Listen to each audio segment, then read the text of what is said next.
Halo, Assalamualaikum warahmatullahi wabarakatuh. Kembali lagi dengan saya, Dedi Setiawan, di channel Personality Development yang akan mendengarkan cerita-cerita kamu. Dan aku coba bantu dari sudut pandang praktisi dan akademisi. Mudah-mudahan segala urusanmu dapat diselesaikan dengan segera ya.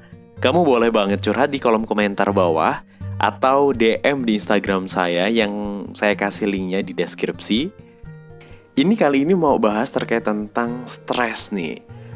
Ada yang nanya, Mas Dedi, aku tuh akhir-akhir ini stres banget setiap akhir bulan. Aku selalu gak semangat ngejalani hidup. Keluargaku, kerjaanku, percintaanku bikin stres semuanya, pecah kepalanya rasanya. Simak pembahasannya sampai selesai.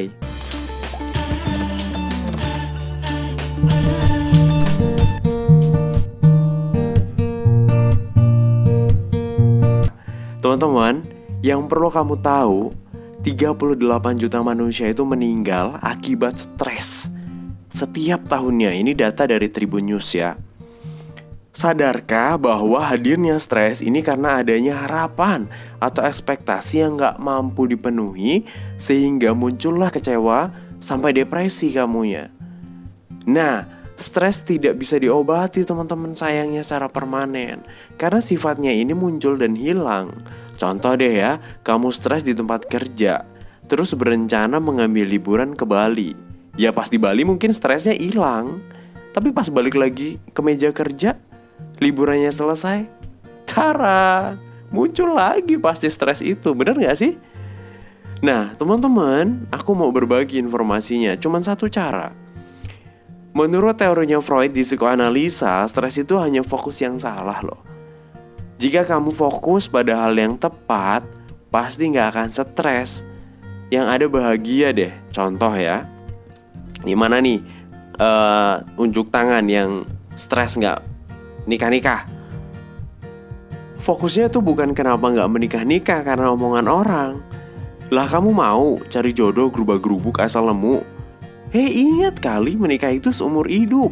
Kalau nyarinya ngasal, yang penting status menikahmu tuh ganti di KTP agar gak dicibir orang lagi. Lah kesian keturunanmu nanti nemu jodoh asal-asalan.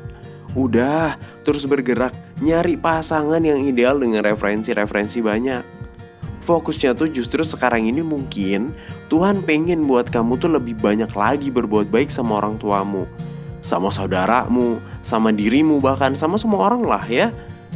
Lah kalau udah nikah bro sis, banyak loh pasangan yang bujang gadisnya dulu tuh sering ngasih orang tua, karena udah menikah dituntut kebutuhan dan ekonomi, jadi ngasihnya tuh jadi setengah, gak full lagi sama orang tua. Bahkan ada yang sama sekali udah gak ngasih, udah fokusnya dirubah sekarang. Ada lagi yang ngelamar kerja stres, ditolak sama HRD. Fokusnya bukan malah merasa nelangsa atau beban kenapa gak diterima. Justru terima kasih lah sama HRD, sama Allah ya, sama Tuhan ya. Mungkin kedepannya dengan kamu diterima di perusahaan itu, kamu tuh malah jadi gak punya waktu dengan temenmu, dengan keluargamu, bahkan sama Tuhanmu, bahkan sama dirimu sendiri. Karena banyak banget loh perusahaan kayak gitu yang nyita waktu Sabtu minggunya. Di sini juga fokusnya tuh apa kekurangan kamu sebagai bahan perbaikan untuk dipelajari lagi. Ada lagi nih stres di pekerjaan. Fokusnya bukan di seberapa banyak pekerjaan kamu. Ngeluh gak ngeluh tuh akan juga kamu dituntut untuk menyelesaikan pekerjaan itu, betul tidak? Coba fokusnya di luar, dirubah deh ya. Di luar sana itu banyak banget pelamar yang ingin di posisi kamu sekarang. Mereka sedang berjuang untuk menjadi seperti kamu sekarang ini. Bahkan percaya leh, untuk menjadi emas yang harganya itu ratusan ribu per gramnya, prosesnya itu pedih. Ditempa, dipanasin, ditempa lagi, dipanasin lagi. Tapi ujungnya jadi hal mahal. Seperti kamu mungkin saat ini sedang ditempa sama Tuhan untuk jadi emas tersebut. Amin ya. Berat emang, tapi bukan berarti mustahil dong. Aku juga lagi belajar untuk menjadi stres ini bisa terolah dengan baik. Ada lagi yang stres gak karena gagal menikah. Lah bro, gue juga sama korban gagal menikah. Fokusnya bukan kenapa kita ditinggalin dia. Kesian deh. Bukan. Tapi tuh namun ya beruntungnya fokusnya tuh kayak semacam di hal positifnya gitu. Beruntunglah karena ditinggalin itu sebelum menikah. Kamu bayangin kalau ditinggalin setelah menikah, itu pasti akan lebih menyakitkan. Lebih malu keluarga besar kita. Gimana anak keturunan kita? Namanya juga stres.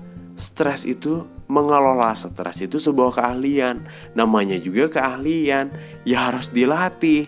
Kamu pengen ahli gitar tapi gak pernah latihan, ya sama aja. Kamu pengen jadi ahli matematika tapi gak pernah latihan soal-soal matematika, ya sama aja bro sis. Namanya juga keahlian harus dilatih.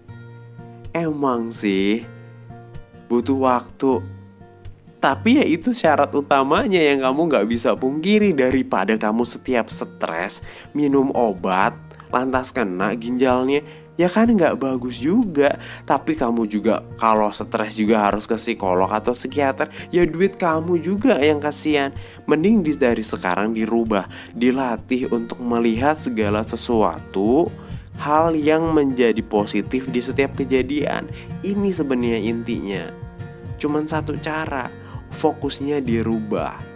Semoga ini bermanfaat buat kamu. Saya Didi Setiawan, ditunggu konten selanjutnya.